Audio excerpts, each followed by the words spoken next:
Hi, this is Maximilian Osinski, and you're listening to Talking Lasso. I believe in hope. I believe in belief. Honey, is that an ingredient or is that something you're just calling me right now? Ingredient. Shoot, I was kind of hoping it was the other one. How worried are you about the threat of relegation?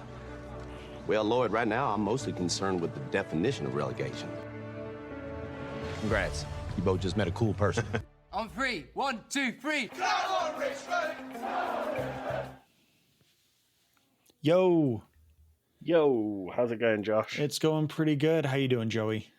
I am very good. Thank you very much. Always a pleasure to be back here on a slightly different day to normal, which I thank you greatly for. Yeah, and not a problem at all, and I'm fine with it too because makes my home life a little easier. I forgot my kids started doing cross country, so Thursdays have become a little more hectic for us. Well, this is how I would always dream to spend my Friday night. So, yeah, always happy to be here with you, Josh. Talking with some guy in the Midwest in America, it's the dream on a Friday night. Mm-hmm. Hell yeah! So this week's episode, I came up with a Ted Lassoism, if you will, to help describe how we're going to go about this episode. This episode jumps around more than crisscross at a House of Pain concert. Well done. Yeah, that was very good. I was really Very, proud very of that good. one. I got a good eye roll from Ricky as I said it, so I knew it was good. Yeah, it was. Not only did it jump around a lot, it was a long one. Yeah, you can, not to sound too dirty, but you can really feel the length of this one. Yeah, I you think- can, and that's what she said. It's, Giggity. Yeah, it was. So this episode was about 15 minutes longer than the other episodes this season, but you really did feel it. Josh, do you know what we need to do? We need to do our spoiler warning. Yes, we do. This episode contains spoilers for Ted Lasso, but most specifically for Season 3, Episode 6, Sunflowers. So the way we're going to structure this episode is we broke it down into 6 story segments because this is kind of an anthology episode. It's also kind of the Beard episode from last year or last season. Let's not sully it just yet, but yeah. It's basically the like one night out story that we got with Beard, Yeah. but it's got multiple storylines happening that have like similar themings and revelations and character growth. Not necessarily similar in the character growth area, but it's just like a night out that changes things for everyone in certain areas of their lives. Yeah, and Josh has split this into 6 different stories, which we'll be able to go through fairly easily because although there is 6 stories, they do not overlap apart from at the beginning of each of them. Yeah, and they are fairly quick, despite the fact that this episode is over an hour long. Yeah. But we broke it down into the team: Will and Higgins, Will and Leslie, Roy and Jamie, Rebecca, Colin and Trent, and it's really Ted, but I have it down as Ted and Beard because that's how it starts. Yeah. And Okay, so we're gonna kind of do you- sandwich this between storylines that we broke up between Joey and myself. Yeah, and we also have within that an intro and an outro to the episode where basically the premise of this episode is the team are playing a friendly match or an exhibition match, which they were very keen to make sure we knew for the American listeners. This is an exhibition match and a friendly for us across the pond. They're playing a game against Ajax. And they're in Amsterdam for the evening, and they get absolutely battered 5-0 by Ajax, which, once again, Josh, I think the writers of this show are exceptionally harsh on newly promoted teams. Ajax are one of the most historically massive clubs in European football. And I think about 2 weeks ago, they beat a team who are a regular in their own league 13-0. Wow. So to lose 5-0 to Ajax, I don't like. It's not great, obviously, but it's not as much of like a shame as they're trying to put on it here. Well, I think it's more just that even in an exhibition match, it's it's continuing the downward trend for the team. Yeah. Not that it goes towards the record, but it's definitely not good for morale to travel to. I don't know how far Amsterdam is from wherever Richmond's supposed to be, but it's probably about 2 hours flight. It's not that far. Okay. Yeah. So the other things that I think are important in the intro, there isn't a lot in the intro that's important. It's basically setting up that the team need to blow off some steam. The important things is that in the crowd there's a no Zava, no bother sign. So the fans are angry about Zava leaving. I think the point was that the Ajax fans wanted to see Zava again. We see that he is one of their ex-players. Did you notice the timeline that he was at the club for, which I thought was quite funny? I like that a lot, actually. Yeah, wasn't it like 2013 to 2013, one season? Yeah, it was. It was, if a whole season. Yep. Because don't forget that the European seasons run from September to May. Okay. So if it was 2013 to 2013, the odds are it could have been September to December. That's a good point. We also know with Zava that he's only played with one team for more than one season, it seems, because I think he wasn't it like 14 teams in 15 years. Exactly. Yeah. They really hit home that Roy does not feel that this match is important. He says it's a pretend match. We're in a pretend stadium. This is a pretend conversation. I love that line. It was very good. And then Keeley is there purely to blow off Rebecca and to set up her storyline by saying that she's going to Norway with Jack in a private jet to view, and I can't remember the exact way she put it, the Aurora Borealis, and it's the best one in years. It's the most Aurora Borealis or something along those lines. Yeah, I can't remember either. Honestly, I did not. I kind of watched this episode twice, but only for the parts that I was going to be breaking down. Yeah, that's what I did on my second view, because it's a long one, as we said. It is a long one, but then we get back on. We're on the coach, waiting to leave, and Ted and Beard notice that the entire team look dejected and not themselves. And Ted turns around and says, "No curfew tonight. I'll see you back here on the bus. You can do whatever you want." Which, in the middle of the season and in Amsterdam, is a big deal. They don't get a night off in the middle of the season. That's for their summer break. So the team want to make the most of this. Yeah, before we go any further on that, I just want to point out we got some good wordplay from Ted and Beard in that moment before Ted calls the no curfew. Beard says, only you can get these guys out of their pineapple percussions. And Ted takes a second. He thinks, Dole drums. I don't know if Dole is a brand of fruit provider out there for you guys, but that one got a good chuckle out of me.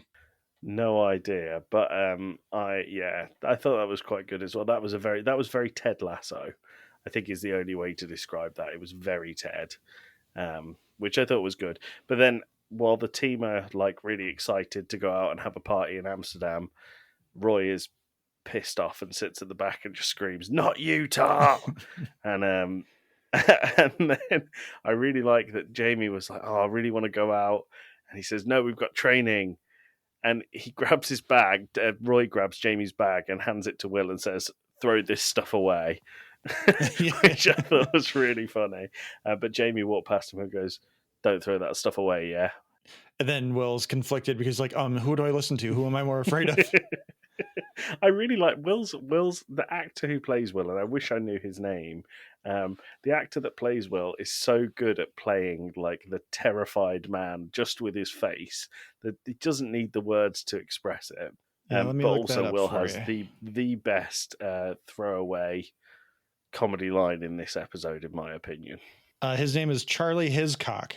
Charlie Hiscock. Yeah, he's. I really enjoy his facial expressions. But then the last thing we get before the intro music comes in is Jamie and Roy getting ready to run off. And it started off as Jamie not wanting to do it, but then even by the time he's left the coach, he's saying, "I'm leaving the coach. Let's go train, coach." And Jamie's really up for this training all night with Roy. Yes, he has a really great and upbeat perspective in this episode, and I absolutely love it. Oh, he stole the show for me this episode. We'll get onto it when we talk about the Roy and Jamie stuff, but the actor that played Jamie absolutely stole the show this episode. Yes. Okay, so we're starting with the team. Now, I'm going to preface this talk with the team conversation. The team storyline was my absolute least favorite in the whole episode.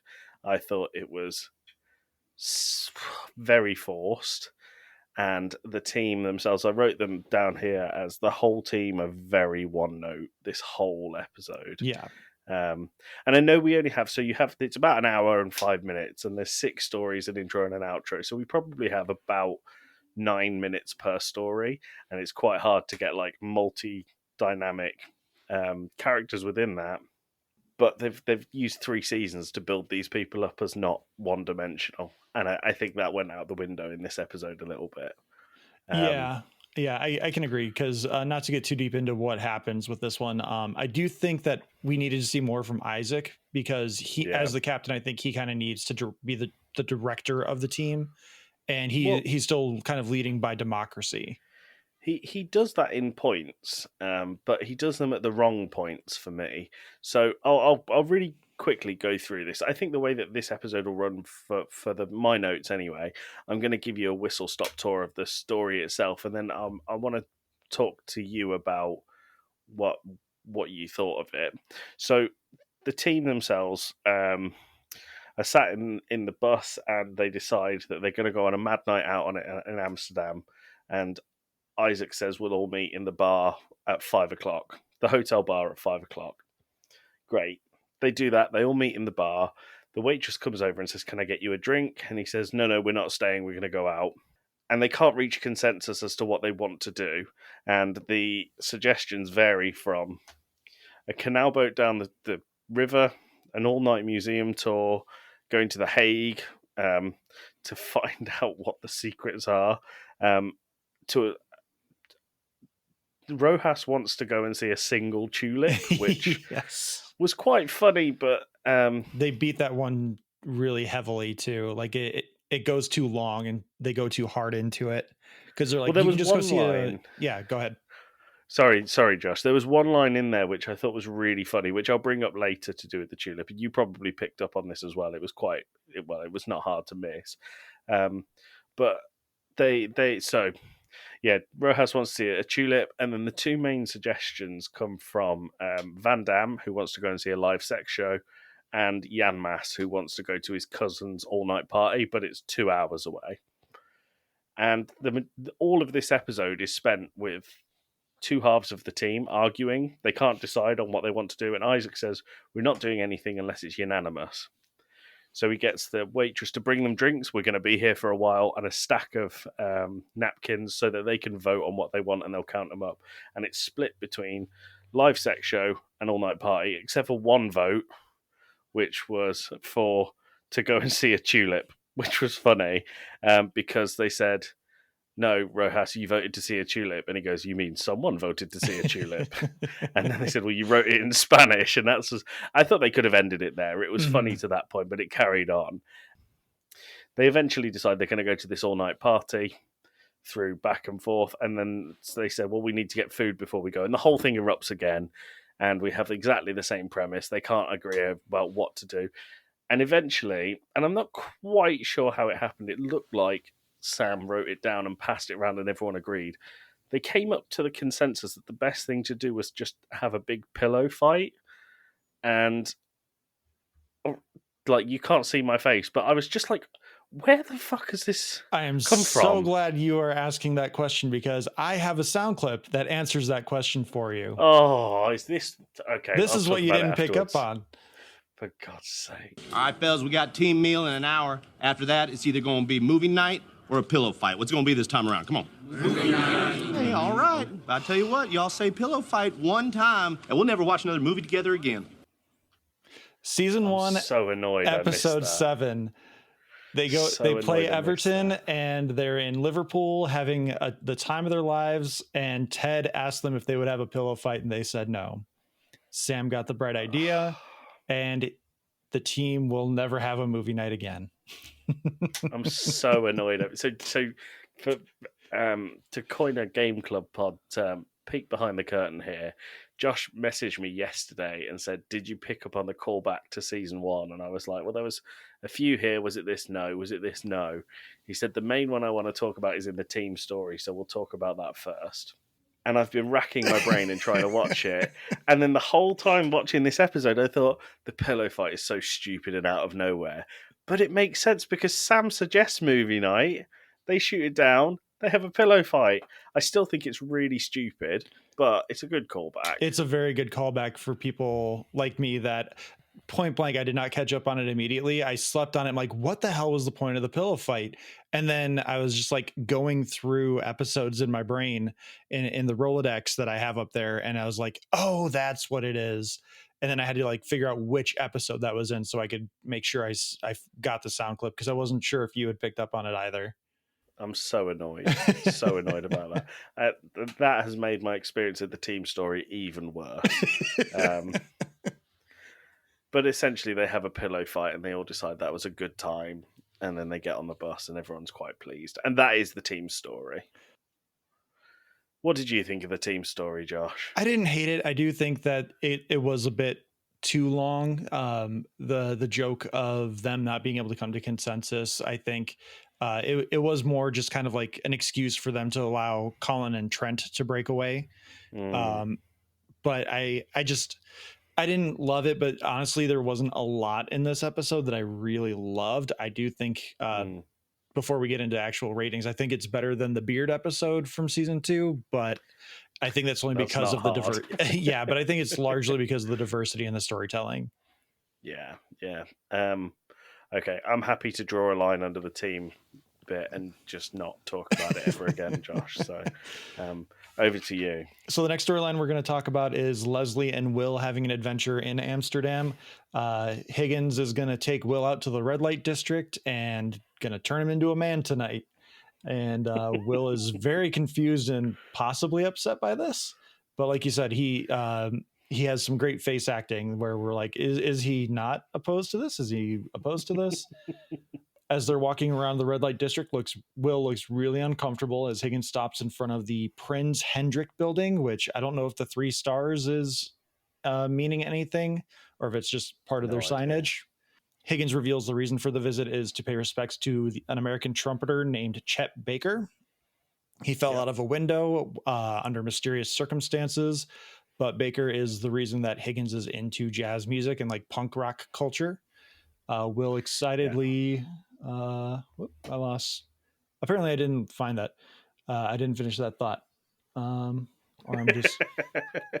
Will excitedly. Oh, okay. Will excitedly believes they're going to solve the mystery of the murder, but no, there's no mystery to be solved. It's just they're there to pay respects. Yeah, and there was a line on that bit as well that I quite liked, and Higgins says, "We're not here to solve the murder, but we can agree that drugs are bad, or you shouldn't do things under the influence," which I thought was quite funny. Yes, and Will's like, "Yes, definitely, totally bad," and then he looks a little like uncomfortable. He's like, "Should I tell him?" Which there's no actual foreshadowing. He just has a great look on his face, like, "Ooh." Yeah. Great face acting. Yes. And then they go on to a jazz club where Higgins has got their drinks and after he had told Will to find a good table, which he finds Will at a very, quote, exposed table. And Will is now concerned that this means that the band is going to do some kind of improvisational comedy and call him out for looking funny, which... You felt for him then. Yeah, he was very concerned that people were going to make fun of him for looking like a child. The band comes out and Higgins tries to give Will like a little bit of a history lesson on jazz, and Will's just immediately engrossed with the band. Whether it's the lead singer is very attractive or he's there for the music, whatever, he's just like, no, let me just experience this. After some drinks, we see that Higgins has started to play air bass while sitting. He's just jamming, playing. The band notices that he's playing and they ask, do you play? And Will interrupts and he's like, absolutely he does. Chet Baker, and he plays. And that means the band's going to pull Higgins up, and he pulls out an improvisational bass line, and he just has a great time with the band. And the next time we see Will and Higgins, Will's loading up the bus, telling his mom about his great night. And he met a lovely couple that invited him for a threesome. So that was the throwaway line that I really liked. So throughout all of this story, when they're in the jazz club, Will keeps looking over and sees this couple making out, and he keeps looking over at them. And then when he's applauding Higgins, the lady of the couple turns and faces him and gives him a look. And then at the end, when he's loading the bags, he's talking and he's on the phone to his mum. And he he's just saying Amsterdam's great. Amsterdam's, oh yeah, no, we lost, but I had a good night out. And then something happens, and it gets interrupted, and it's Beard coming back dressed as Piggy Stardust. Which I wrote in my notes. So we'll come to this. I wrote Piggy Stardust. Like, is that funny? Which just yeah. But then Will goes, oh, and I met this lovely couple and they invited me for a threesome, which I just thought was so out of nowhere, and to his mum, which was it was really funny. I really enjoyed it. Yeah, but that's the Will and Higgins storyline. Yeah. What did you think of this one? I liked it. I think it was the right length, and it was just really fun and cute. Higgins got to have a moment. Will got to have some good comedy. He's very one note character where he's just like very sheepish, but also like innocent in a way. Like, I guess sheepish would still work with that description as well. So like the fact that this couple just invited him for a threesome and he's just quite charmed by it, I thought was really cute. Yeah, I think this one was good. I really like the whole lead up to it, where every time anyone asked Higgins what he's doing, he's like, "Oh, I've got a date at the red light district, or I'm going to make Will a man at the red light district." Yeah. And obviously, the insinuation there is that he's going to find a sex worker, and he just wants to go and see some jazz music. I really enjoyed this one. I thought it was charming. It was a bit by the by, that if it didn't happen, we wouldn't see any difference. But it was a nice, charming story. Yeah, and then one thing I did skip over, which you just reminded me, when we're first walking up to that first building, Will is trying to like pry information out of Higgins. Like, what are we doing? Why are we doing this? Is everything okay at home? And then Higgins stops him. He's like, "We're here." Yeah, it was good. I like this story. It was like I said, it wasn't necessary to the plot, but it was just a nice thing to go through. So I'll talk about Colin and Trent, and just to remind those who it's been a while, so Colin is homosexual. He hasn't told any of his team. No one at the club knows, apart from Trent Krim. And at the start of this, Colin is with the team, and he pulls out and he says, I've had some dodgy food, some bad herring. I'm just going to go to my room for the night. And then we see him sneaking out, and Trent follows him, and Colin goes to a gay bar. And I really liked, he said, "Do you serve vanilla vodka?" And the barman goes, "God, no." And he looks really relieved, and he says, "I'll just have a beer then." But while they're talking about this, there was a few things that I thought were really funny. He said, the barman said to Colin, "You should stick around. We're going to have a party later, Thunderdong." And I thought Thunderdong was a wild name for a night out. It gave me like Mad Max flashbacks. But while they're talking about this, Trent interrupts and says, "I'll have whatever."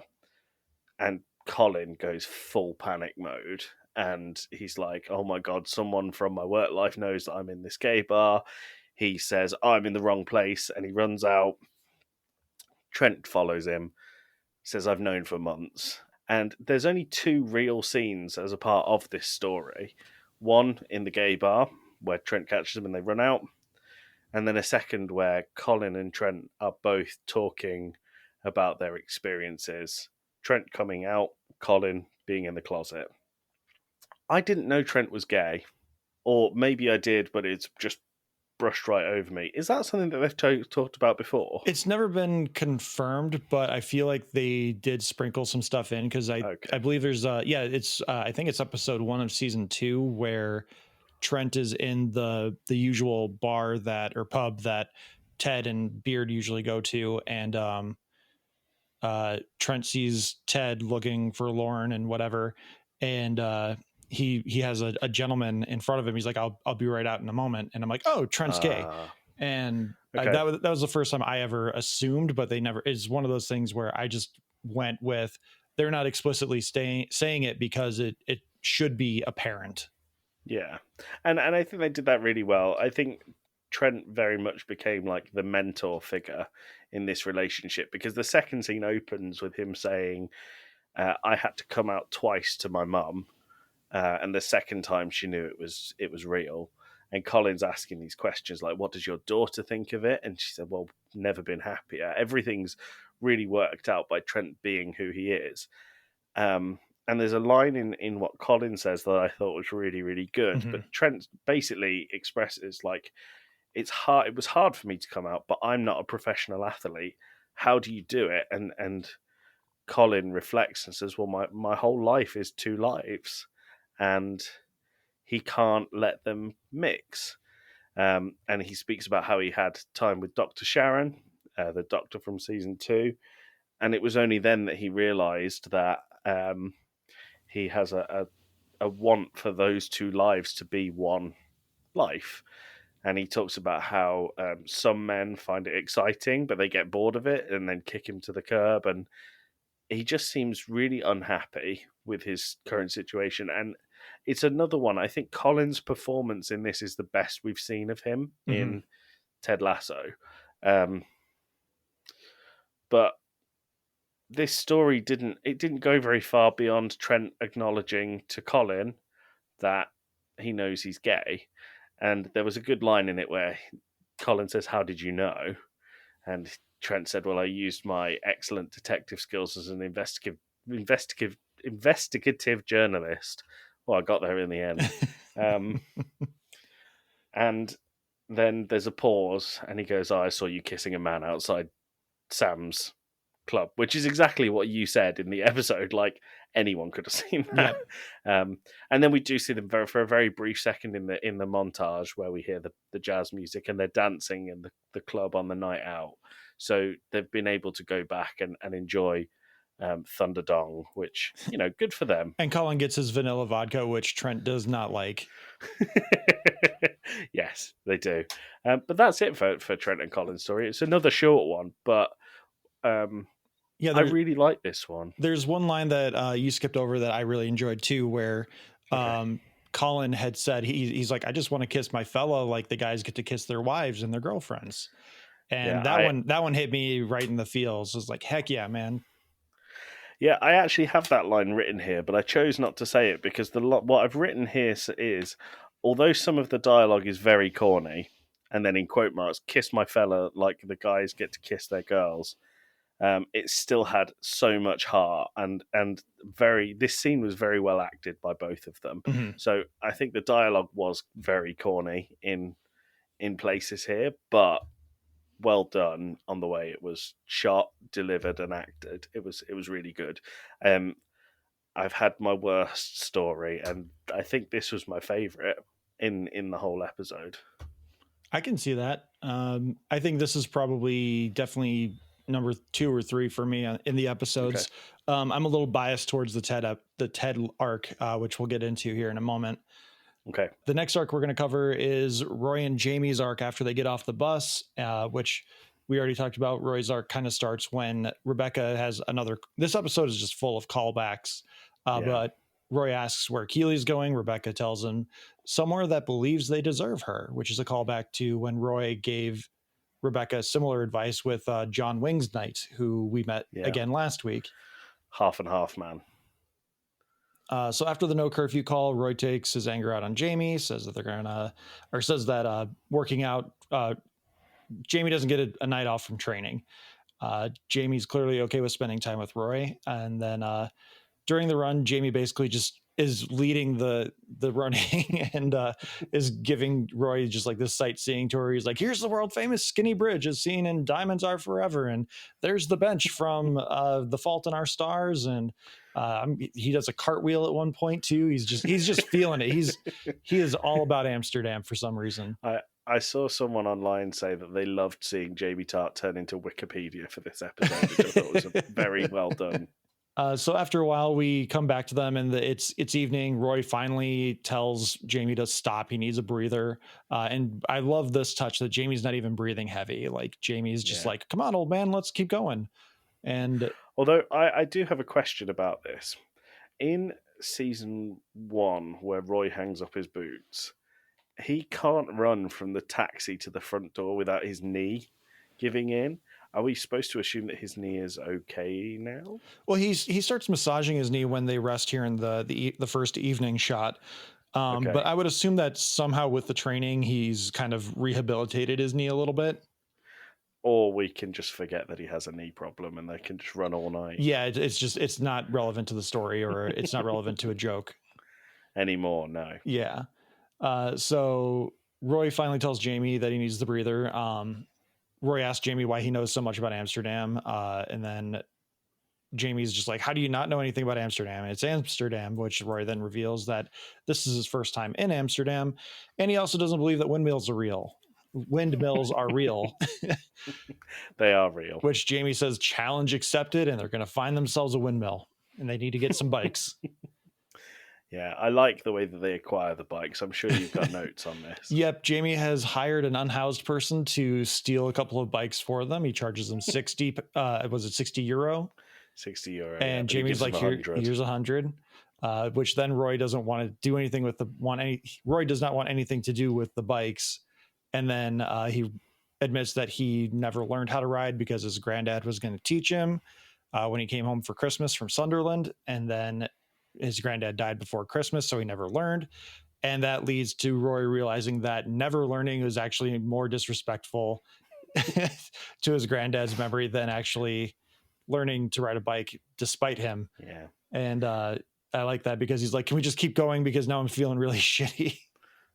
And then every time they stop, Jamie shouts for Grandad, which I thought was a really nice touch. Yes, which we then get a great training montage where Jamie's teaching Roy how to ride a bike.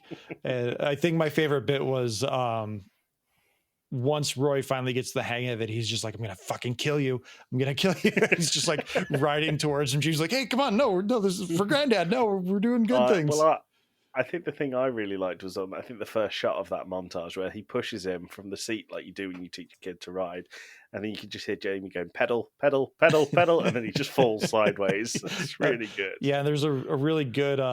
I'm assuming it was a stunt double, but there's one where like Roy's got a good glide going, but he's not pedaling, and Jamie's telling him like, "All right, move your feet, keep going, move your feet," and he just falls like he falls again, stops and completely sideways. So yeah, that training montage was really good. I think that was a highlight in comedy for this episode for me. So now Roy is an expert at riding bikes, so they're riding along, and Jamie apologizes for being a dick. Reveals that he's only been to Amsterdam twice. First time his dad brought him there under the premise that he was going to go to a football match, but it was actually to bring him to the red light district to lose his virginity, which he doesn't realize if that's been traumatic for him or not, which he said he was 14 at the time as well, which is an added level of trauma, I think. And every time we hear anything about Jamie's dad, I just fucking hate the man even more. Yep. And I think that it continues to add layers to this new relationship between Roy and Jamie too, because there's clearly a level of trust that they're just revealing all this information to each other too. Then Jamie reveals the second time he was brought to Amsterdam, his mom took him on museums and tours, and he had his first stroopwafel, which I love the call out for the stroopwafel. Stroopwafel. Have you ever had a stroopwafel? Oh yeah. That's a holiday tradition. Good. I'm glad. Yeah, I don't normally like warm drinks or caramel, but I will do one for a stroopwafel. Very quickly, I once went into my office and my friend was there, and they were talking about stroopwafels because they were done on the Great British Bake Off the night before. And Lawrence, my friend from the office, said, "Oh, is this one of them?" And he pulled the stroopwafel out of his bag that wasn't in Tupperware, wasn't in cling film. It was just a loose stroopwafel in his backpack, and proceeded to eat it at the desk. It was that's what makes me think every time anyone mentions a stroopwafel. So Roy apologizes on the same ride for taking out everything he's upset about with Jamie. He reveals that he suspects Keely has a girlfriend, which I find that part interesting, that he's just like, she has a girlfriend. And we don't know what evidence he has to support the fact that it's a girlfriend. other than just his intuition, I guess. I just found that kind of interesting. I don't think Roy hasn't seen Jack and Keely together. I don't think has he? so. So yeah, I thought that was strange as well. It was just kind of pulled out of thin air. Yeah, I thought that's probably one of the few script moments where I'm like, they probably should have just said, I think Keely's seeing someone or dating someone. Because I mean, it obviously doesn't affect him that Keely is seeing a woman. It's just that she is in a relationship with another person. But Jamie takes this moment of vulnerability from Roy, and in another great Jamie has grown moment, he's like, let's go find some windmills, keeping the mission and the distraction and the bonding front and center for him. Yeah, that was good. Then they get back on the bus, and Jamie hops on the bus just shouting, "We saw a windmill!" And everyone cheers. There's one thing you missed on the way back. Roy falls off his bike again. He veers off the road and disappears. Yes. And did you notice that when they got back to the bus, they were riding the same bike? Mm-hmm. So they obviously lost the bike in that accident. I didn't catch on to that part. No, I thought he just kind of gave up on the bike. But no, that makes more sense, and it's funnier. Yeah, it was good. It was like, Roy was on the seat and Jamie was standing, like school kids used to do. I think that was really funny. But yeah, good story. Yeah, so again, building that bromance between Roy and Jamie, continuing to build it, and that the trust that they have with each other. This again is a top 3 storyline for me with this episode. Definitely. I think, like we said at the start, I think Jamie Tart steals the show here. Yes. He's just, his energy when he's delivering facts about Amsterdam, and then his vulnerability when he admits about his dad bringing him there to the red light district, showed such a range of skill in his acting that it was hard not to have that in your top 1, 2, or 3. Agreed. So this brings us on to Rebecca. Now, Rebecca's story, Keely disappears to the Aurora Borealis thing in the world. And she's on the phone, and a Dutchman, who we never get the name of, so I'm going to come up with a name for him. He's going to be the Dutch Daddy. So the Dutch Daddy is on a boat talking to someone, and he sees Rebecca on this bridge, and there's bikes flying everywhere, and he calls her, and when he shouts her, she falls off the bridge and into the canals of Amsterdam and loses her phone. And he says, when I saw you, I had to shout to this beautiful woman. She says, what did you want to shout for me? She's soaked. She's like swimming, lost her phone. And he says, I wanted to say that you're on a cycle path. And I thought that this scene was, I thought this whole story was very sweet. But let me go through it, and then I'm going to break down what was good and what wasn't so good about this for me. There isn't a lot to talk about here. Rebecca goes to Dutch Daddy's house, and he puts her clothes in the dryer and goes off. She can have a shower and clean up after falling in the probably filthy canals of Amsterdam. He goes out because he thinks it's weird to have a shower at a stranger's house and worry about a man having a peephole. But the whole story is about Rebecca accepting everything he's offering for her and just enjoying his company. And it's like a very, very well done love story in a very, very short time. So he offers her brandy, and she says no. And he offers her a foot massage, and she says no. And he said, well, you can stand there sober with sore feet then. And then she goes, yeah, okay, I'll have some brandy and a foot massage then. He wears her Dutch Daddy's ex's clothes because they were a similar build. They have a lovely meal together. And I've written the word here, but I am going to butcher it. He keeps saying... Gezellig? It's Gezella. Gezellig. And what it means is like warmth and fun. And there isn't a direct English translation, apparently. Haven't looked this up. But it makes Rebecca happy and feel warm inside. And the way I imagined it was like life in a log cabin in the middle of the woods, where everything is just really content and your home is your home and you're pleased with everything around you. That's how I kind of read the situation. It gets to the point halfway through the meal where Rebecca's clothes are done and she can go. And they go around and they check the tumble dryer and they say, "Oh no, this is dry." And Rebecca grabs her glass of water and throws it on top of it because she's not ready to leave. She's loving this evening. And so is Dutch Daddy. He does exactly the same. And then he gives her a foot massage and she falls asleep while he's doing it. He goes off to his bedroom, shuts the curtains, and the next morning Rebecca wakes up, was obviously pissed beyond how she would normally be because she couldn't remember if they'd slept together. And she said, "Last night, did we?" And Dutch Daddy says, "No, we didn't." And there was a really good line at the end where Rebecca, he offers her breakfast and she says, "No, I've got to go." And she's about to leave and she goes, "I won't forget you." And he says, "You might." And they look at each other and he says, "People get Alzheimer's," which I just thought was a really funny line. But Rebecca goes back and kisses him. And that's kind of the end of it until we're back on the coach where Rebecca is content. And she complained about the use of, I don't know the name of the song, "Every Little Thing is Going to Be All Right" by Bob Marley. Yes. You all know the one. Yeah. She complained about it because Ajax play that when they win at their home stadium, the Johan Cruyff Arena. So she complained. She said this song is really depressing, and then she gets back on the bus, and when Ted's asking her how she was,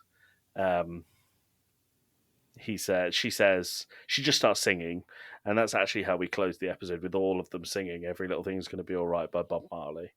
I really liked this story, but I didn't like it within Ted Lasso. I would agree with that. Yes. I think it was a lovely, warm, beautifully shot, beautifully acted piece, but I don't feel like it fit within this. It felt a little creepy to me. I couldn't buy into it because it was just so. I don't want to say overdone, but like this guy clearly was trying to be respectful, and they did a really good job of all that. But like Rebecca just bowing into all of it and just getting sucked into it just was really weird to me. Like it almost felt like she had been drugged, or she like had found some drugs beforehand, because she was just, especially by the end, like she was love drunk, and it was just it felt really out of character, which like maybe that's the Rebecca that, going back to season 1 episode 7, Sassy was like, that's not Rebecca. The real Rebecca is she'll sing, she'll do all this sort of stuff. Like maybe this is our first glimpse back at real Rebecca coming out. Yeah, maybe. I think there's a couple of things in this as well that I think are really important. Before the Dutch Daddy came back to his houseboat, first of all, it was a houseboat.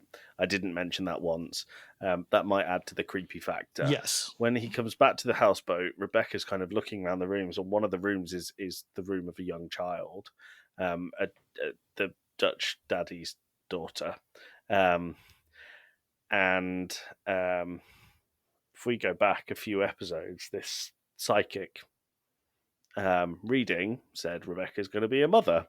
She can't mother her own children. I think that might have something to do with that.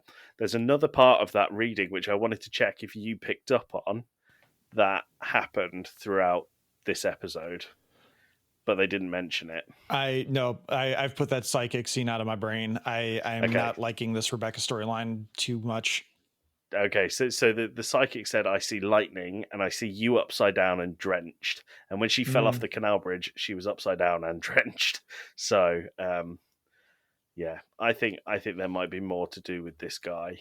I almost hope that there isn't, because I really love that they never learnt each other's names throughout the whole storyline.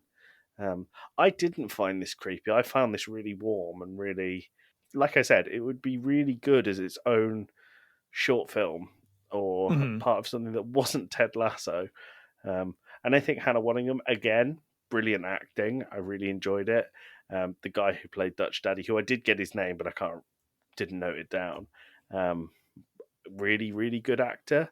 By the end of it, I wanted to be held by him. He just...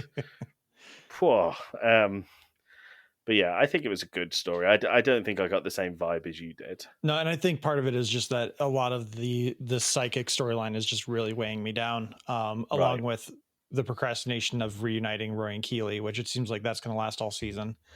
Yes, I think it is. So this psychic storyline just is so weird because, like you said, with this storyline in particular, it doesn't feel like it fits with Ted Lasso. Like we had last season, which was dedicated to mental health and all this like real world stuff, and now all of a sudden we have a psychic who is predicting specific things that are now happening to Rebecca, and it's just really odd. And maybe this season is drawing attention to psychics and how they're underrepresented within society. Only if she was Romani would I have accepted it, but they didn't go out of their way to mention that she was Romani. I very much doubt it, seeing the scene. I very much doubt it. She's very blonde, among other things. And I'm not saying that Romani psychics are not. I'm not trying. I'm just trying to make a joke, but I'm not trying to belittle Romani people. Of course, I would not have said Romani if that were the case. Yeah. No, I know. So let's get to this last storyline here. We've got the Ted and Beard / triangle storyline that, as I've called it. Their arc starts once they're back at the hotel after Ted calls the no curfew, where he's trying to reach out to Rebecca. Ted clearly has like a security blanket with Rebecca, and they both just kind of have an idea of when they're both not feeling the best. So he's checking in with her for his own mental health as well as hers. And Beard comes out and he's like, "Hey, did you find a place for us to eat?" And Ted finds this American restaurant that's got 2.5 stars out of 5 on the local food app. 2.7, which I mean, for American food, I think that's pretty good. But Beard's like, we can do a disservice there, Josh. And Beard's like, we can do better. And then Ted just kind of starts commiserating, saying that he needs to get out of this rut he's in. He's just not feeling inspired. He just needs something to really kick him into high gear. And Beard walks out very excited with his face mask and electric toothbrush, and he says, "Been waiting for you to say that for a long time." So Kenneth, the bus driver, apparently hooked up Beard with some psychedelics or something. Nondescript drugs that you're supposed to blend in with something to make it taste better because it tastes like death. It was peanut butter and jelly that most people put it in, or yogurt, because they made a big point of, what are we having it in? None of them. And to which Ted responds, "That's like hiding poop inside a smoothie of barf." And Beard drinks. Yeah. It's a juvenile line. I wasn't mad on that line. I feel like, I think that was kind of the point. point. One of the writers' kids. I think that was kind of the point, because to really show how much Ted still does not like tea. How do you feel about tea, Josh? I am a really weird person. I do not like warm drinks. I can't do hot chocolate. I can't do coffee. I can't do tea. If it's a hot drink, I will not drink it, because to me, drinks are supposed to be refreshing, not burning. I'll come to our next episode with a nice old mug of tea in my Talking SMAC mug. I would appreciate it. Sorry for interrupting. Please carry on. So Beard drinks his down, and Ted, after a couple of back and forths, just does not do it. And Beard's like, "Oh, did you even try some?" And then we cut back to Beard having a little bit of a psychedelic moment where he's like petting the arms of the chair. Yeah, he's just like feeling the fabric of the chair.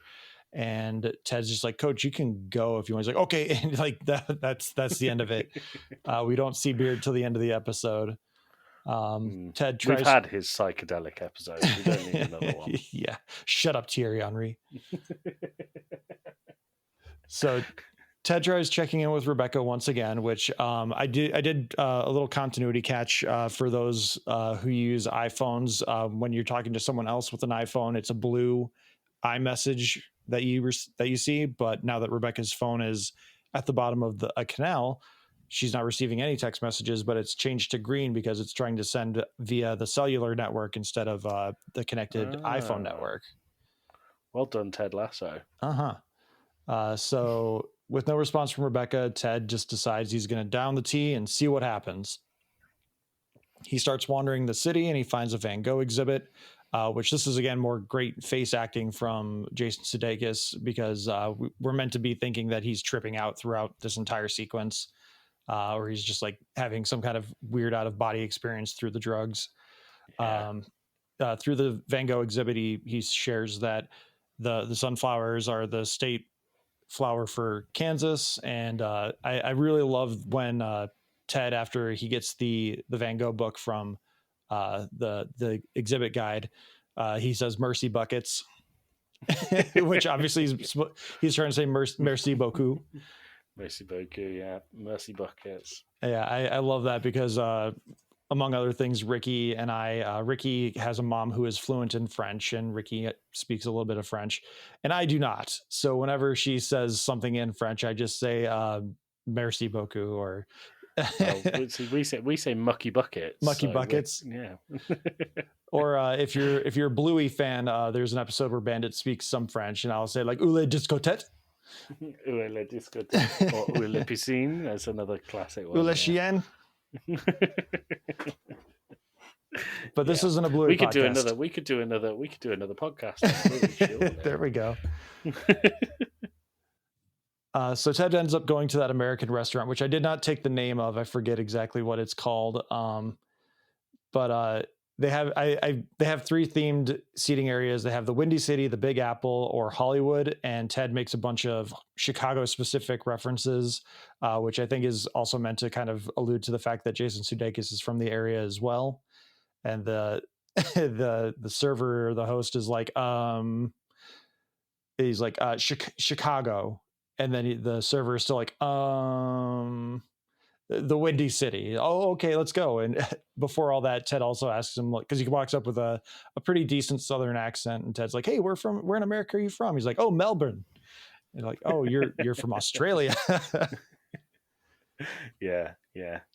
I'm just looking for the name of that restaurant. It's not a real restaurant, unfortunately. So while Joey's doing that, Ted's watching the 1991 NBA Finals, which he's clearly seen plenty of times, as have I, being from the Chicagoland area. He makes a non-existent bet with his server saying like, "Oh, the Bulls are going to win 107-86. And she's like, "What?" And he's like, "Never mind. I'm just teasing. I used to watch these games with my dad. I remember watching these specific NBA Finals with my dad," which again is a really nice callback to Ted just being more comfortable talking about his dad. Yeah. It was called the Yankee Doodle Burger Barn, which I take it back. I don't think I would go there. I don't know if those portions are accurate, and if the prices are right, I would probably go there. After some of the devil's lettuce you may do, you may need to. So Ted gets an order of his onion ring pyramid as well as some fries. And this is the part that kind of took me out of the episode a little bit, where we get some obviously like pumped in, like, I don't know if this was recorded like as like a feature. I was only 6 years old when this NBA Finals was happening, so like I can't remember exactly what the broadcasters were talking about, but we were not hearing. I can tell you that for a fact that what we hear in the show is not what was being said in the game. But we hear about Phil Jackson's famous triangle offense, where it's key to the Bulls' success, which Phil Jackson then took to the Lakers and again had big success with it, despite the fact that Michael Jordan at first hated it, and then Shaq and Kobe Bryant both hated it as well. But I mean, he won 11 NBA championships with it. So who really was the winner there? But with all this triangle talk and everything, Ted just kind of realizes that triangles are kind of everywhere. So he looks at his onion pyramid. He sees a guy on the Chicago mural on the wall with a number 3. Ted says, "Pyramid ain't nothing but a triangle. Actually, actually 3 triangles all leaning on each other."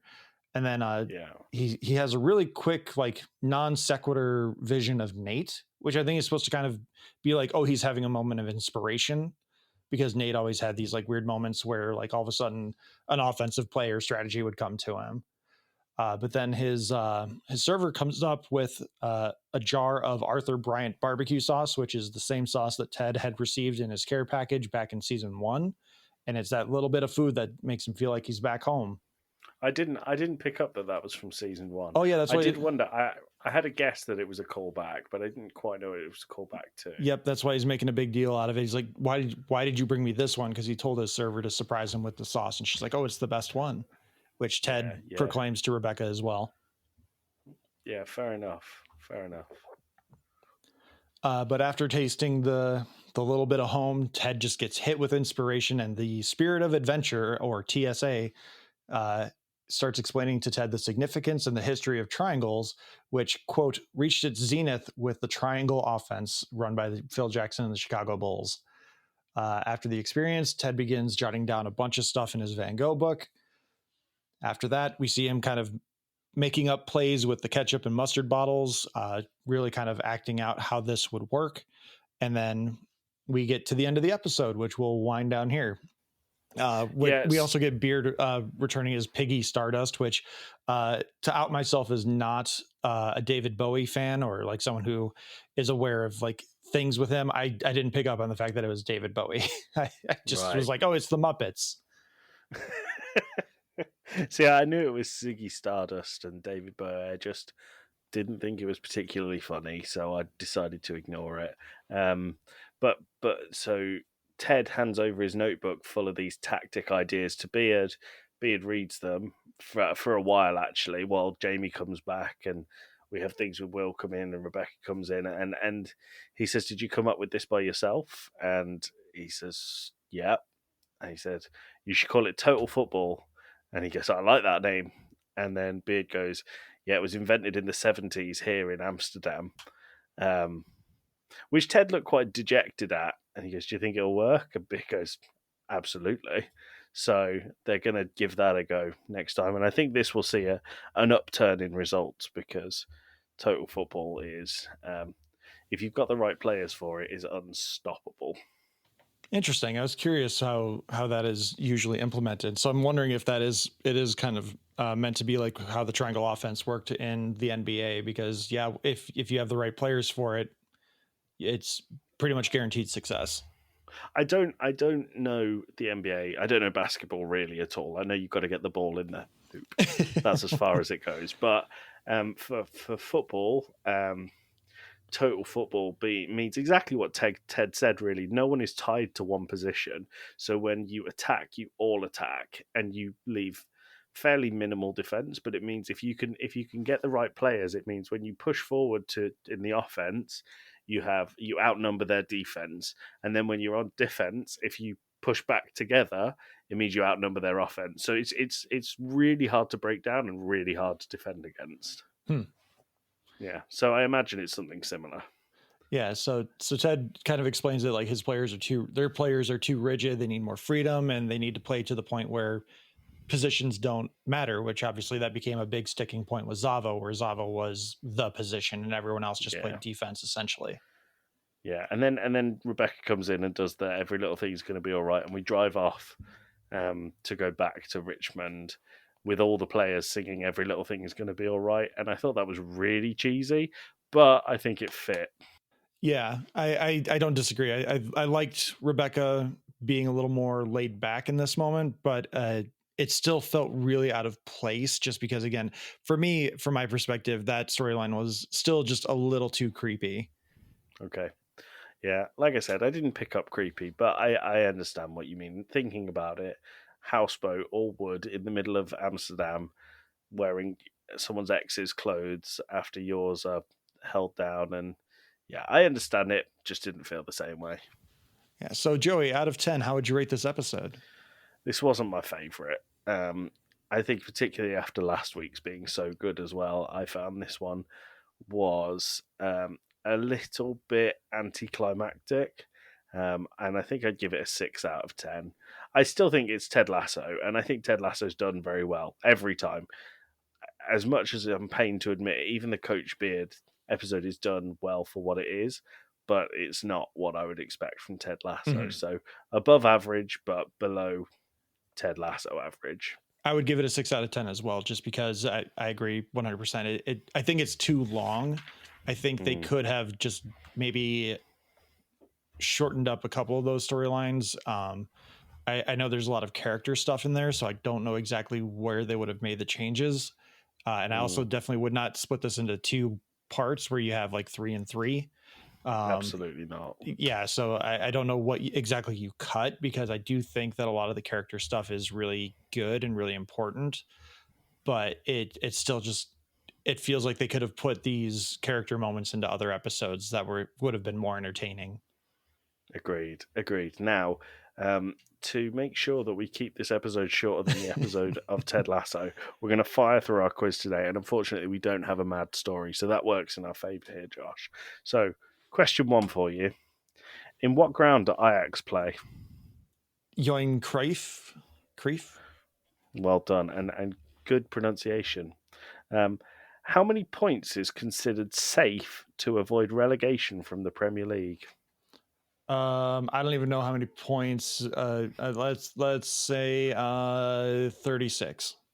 It's 39. You were so close. I'm gonna give it to you. I think in most Premier League seasons, 36 would be fine, but 39 is considered mathematically safe. Okay, I was either gonna go 36 or 42 because then I can keep the Hitchhiker's Guide to the Galaxy joke. But nice, you made the right choice. So what is it called when someone scores 3 goals within a single game? In hockey, it's called a hat trick. Is that your answer? No, but I'm gonna stick with it because I don't know. Josh, you are 3 for 3 at the moment. It's a hat trick. Oh, cool. What is Arsenal Football Club's nickname? Let's go with the Seamen. Unfortunately, it's the Gunners. Okay. I was close. Gunners. You know, they're Navy. You got guns on boats. I don't know if I agree with you close, but we'll stick with it. And then I mentioned this all the way back in Dad Pod, so I hope you were listening. What are the set of rules called that stop excessive spending in football?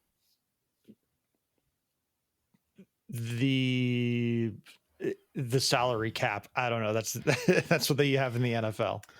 You are 3 out of 5. It was financial fair play or FFP. Okay. So 3 out of 5. It's massive improvement on last time of 0 on 5. So I feel like we're getting there, Josh. All right. But that is me done. If we finish this in the next 14 seconds, we'll be shorter than the episode. All right. Well, in the words of Ted Lasso, quoting Walt Whitman. Oh no.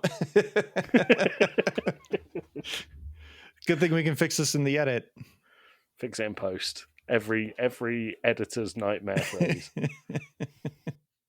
Come on. You can do it. It says it's going.